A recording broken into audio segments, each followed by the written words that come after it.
Hey, what's good, Shorty? How y'all doing tonight? I don't know about y'all, but my feet hurt. Check out these shoes.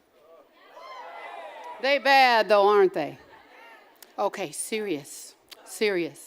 Some of the most powerful voices aren't always the ones we'd expect.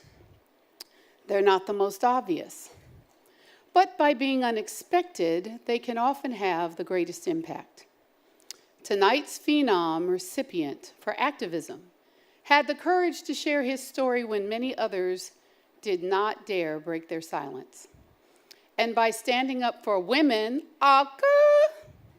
this year's honoree for activism has stood out for his strength. Terry Crews has entertained us on the football field and in our favorite television shows and movies. But tonight, we recognize him not for his talents on screen, but for how he used his platform to become a passionate advocate for the Me Too movement. Yes, time's up, people. And a supporter of sexual assault survivors everywhere. My man.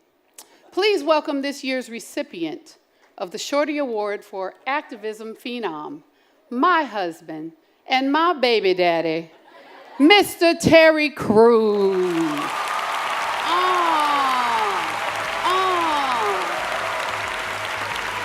Come on, baby.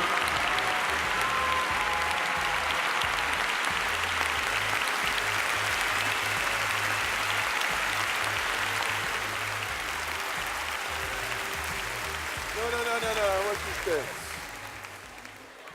No, you stay right here. I get to stay? First of all, Do I get to talk too? she's good. Oh man, I'm not going to be too long because she knows I know how to talk. I can really talk.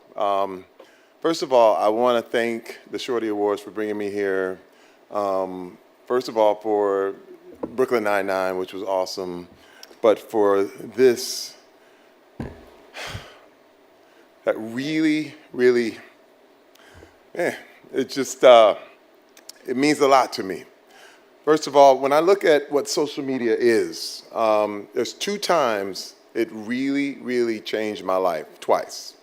Back in 2014, I was an early recipient of Facebook Live. They gave me the app and they were like, hey man, try it out. It's something you can actually broadcast. And I remember sitting in my car and I said, you know what? I'm going to tell it. And I did a small video that talked about my pornography addiction.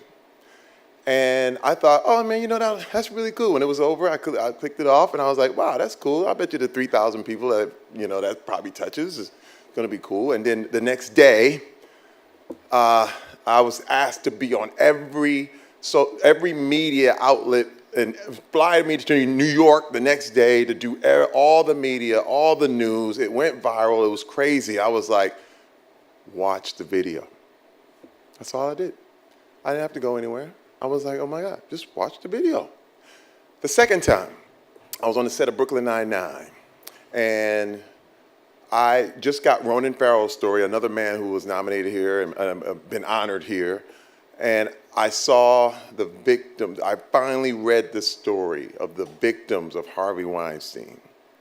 And then I went on social media, and I could not believe the men that were dogging these women out, that were calling them opportunists, that were calling them gold diggers, that were saying this is the price you had to pay to be in the business. And I knew it had happened to me. And I knew I didn't say anything either. And I had a choice. And I remember just thinking, I actually turned off my phone. And I said, you know what? I'm not going to ruin anything. I said, I'm just going to keep on going. I'm going to get paid, keep going, move on, because you know what? Hey, man, this stuff happens, and we just have to move on. And then something hit me. It said, if you don't do this, there's so many people that are not going to get the help they need. And I realized I had to. I had to do it. And I put out 16 tweets that unified me with those women and unify what this movement really, really is. Because it had been given one dimension. And by me including myself in this, I was able to hold this movement up, and you could see it in 3D for the first time. And you have to understand, when I went home that day, I told my wife my career was over. We knew it was over. We said it's done. And you know what my wife told me? She said, you know what? We were done after football. We were done after everything else you're going to do. We'll find something else to do. And that's the reality of what this thing is. I am an accidental activist. Because the point is, these things happen, and you look around and you wait for somebody else to do something, and then you realize it's you. And I just want to thank all the women who have suffered in silence for years and years and centuries, who've given me the strength to be here, my wife included. And I tell you, it will not change. This culture cannot change until more men become involved in women's issues. We have to do this together. Together. Thank you very much.